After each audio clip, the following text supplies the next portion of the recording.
दोस्तों, मेरा नाम विभू है। जिद के कारण उस दिन हम लोग बहुत बड़ी मुसीबत में फंस गए, जिसे सोचकर आज भी हम डर जाते हैं। दरअसल हम दोनों दोस्तों को खंडर जगह पर जाना बहुत अच्छा लगता था। ऐसे ही एक दिन हम लोग एक खंडर अस्पताल के अंदर जाने का प्लान बनाते हैं। प्लान बनते ही ठीक हम लोग रात के 9 बजे घर से निकल गए। वैसे मेरे साथ जो दोस्त था उसका नाम प्रदीप था। तकरीबन आधे घंटे के बाद हम लोग वहाँ पहुँच गए और जैसे ही हम उसके अंदर जाते हैं कि तभी वहाँ एक बूढ़ा आदमी आ जाता है और हमसे कहने लगता है, अंदर मत जाओ, यहाँ खतरा है। खतरा आसपास ही घूमता है, अंदर जाओगे तो मर जाओगे। उसकी बात सुनकर हमें लग रहा था कि वो बूढ़ा आदमी पागल है, इसलिए मैंने उससे कहा, अरे चाचा, कैसी बातें कर रहे हो? जाओ, आप अपना काम करो, मस्ती मजाक मत करो। फिर हम दोनों जिद करके उस अस्पताल के अंदर चले गए। हम लोग अभी अंदर गए ही थे कि तभी अचानक से वहाँ पूरा धुआं फैल गया। धुआं इतना बढ़ गया था कि हम कुछ देख भी नहीं पा रहे थे। तकरीबन 5 मिनट तक मुझे कुछ दिखाई नहीं दे रहा था, लेकिन जैसे ही धुआं हटा तो मैंने जो देखा वो देखकर मानो मेरे गला सूख जाए, क्योंकि मेरा दोस्त प्रदीप वहाँ पर नहीं था।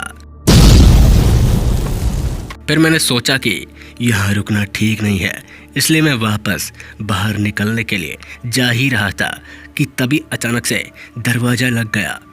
फिर मैं जैसा ही पलटा तो वहाँ एक लड़की खड़ी थी, जिसके बाल हवा में लहरा रहे थे। वो सफ़ेद कपड़े पहनी हुई थी। उसे देखकर मेरे हाथ पैर कांपने लगे।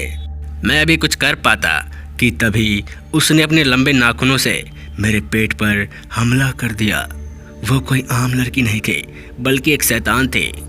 मैं अब बहुत बड़ी मुसीबत में फंस चुका था और बाहर खड़े उस चाचा की बातों को याद कर रहा था। अब मुझे कुछ समझ नहीं आ रहा था कि मैं करूँ तो करूँ क्या। मेरे पेट से बहुत खून निकले जा रहा था और मेरा दोस्त भी आसपास कहीं नहीं था। मैं इतना डर चुका था कि मैं कुछ बोल भी नहीं पा रहा था।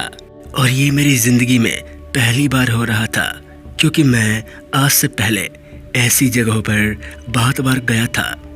तभी उस लड़की ने मेरा गला दबाना शुरू कर दिया। मैं तड़प रहा था। अब मुझे लग रहा था कि मेरी मौत पक्की है।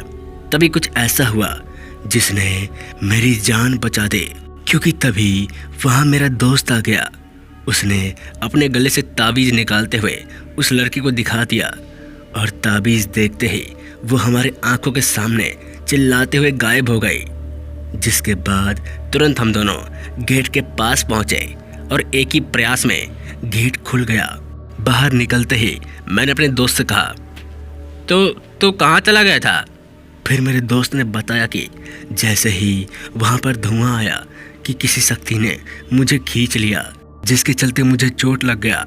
उसके बाद मैं वहीं बेहोश हो गया, लेकिन जैसे ही मेरी आँख खुली तो मैं तुम्हें ढूंढते हुए तुम्हारे पास आ गया। ये हम दोनों की ज़िंदगी का सबसे डरावना पल था, जो हम मरते मरते बचे और हमें ज़िंदगी भर याद रहेगा।